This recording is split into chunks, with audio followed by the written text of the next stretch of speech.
আজকে চলো তোমাদের সাথে আমি আমার সিলেট ট্যুরের একটা ডিটেইলড ব্লগ শেয়ার করি। আর যেমনটা তোমরা দেখতে পারছো আমরা ঠিক রাত 11:30টার দিকে বের হয়ে যাই, কেননা আমাদের বাস ছাড়ার টাইম ছিল রাত 11:40। আর ঢাকা থেকে সিলেট যেতে প্রায় 6 থেকে 7 ঘন্টার মতো সময় লেগে যায়। মাঝে আমাদের হোটেল রাজমণিতে 20 মিনিটের জন্য একটা যাত্রা বিরতি দিয়েছিল। আর এই তো ভোর সকাল 6টার দিকে আমরা পৌঁছে যাই সিলেটের হুমায়ুন চত্বরে। তারপর ওখান থেকে একটা বাস নিয়ে আমরা বের হয়ে যাই জাফলং এর উদ্দেশ্যে। এই জায়গা থেকে জাফলং পর্যন্ত ইউজুয়ালি সিএনজি গুলো 1500 থেকে 1800 টাকা পর্যন্ত চার্জ করে থাকে।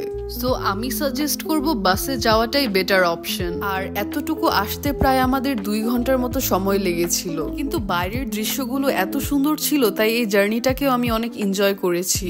তারপর মামার বাজার নেমে আমরা একটা হোটেলে চেক ইন করে নেই। আর কিছুক্ষণ রেস্ট করার পর আমরা আবার বের হয়ে যাই জিরো পয়েন্টের উদ্দেশ্যে। যেতে যেতে এই পাহাড়গুলো দেখছিলাম, যেটা দূর থেকে দেখতে অনেক বেশি সুন্দর লাগছিল। কিন্তু আমরা যেহেতু অফ সিজনে এসেছি তাই এই জায়গায় কোনো পানিই ছিল না। বর্ষাকালে আসলে এই জায়গার আসল সৌন্দর্যটা ফুটে উঠতো। তারপর আমরা হেঁটে হেঁটে নিচের দিকে যেতে থাকি। আর এই সাইডে অনেকগুলো ছোট ছোট দোকান ছিল। এমন কিছুক্ষণ হাঁটার পর আমরা একদমই ইন্ডিয়ার বর্ডারের কাছাকাছি এসে পড়ি। আর এইদিকে এত সুন্দর সুন্দর পাথর ছিল। তাছাড়া অফ সিজনে যাওয়ার পর আমি দেখলাম মোটামুটি অনেকজন মানুষই ছিল এই সাইডগুলোতে।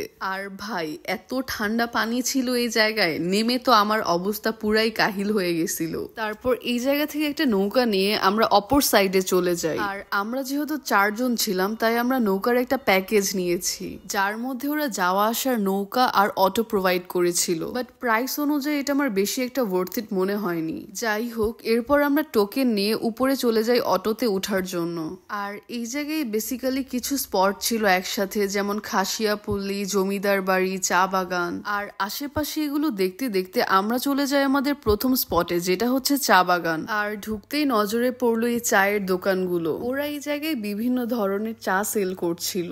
তারপর চা খেয়ে আমরা চলে যাই বাগানের দিকে কিছু ছবি তোলার জন্য। এরপর আমাদের অটোওয়ালা মামা আমাদের নিয়ে যায় সেকেন্ড স্পটে। আমরা অবশ্য এই জায়গায় জাস্ট 1-2 মিনিটের জন্যই ছিলাম। তারপর আমরা চলে যাই দুপুরে লাঞ্চ করতে।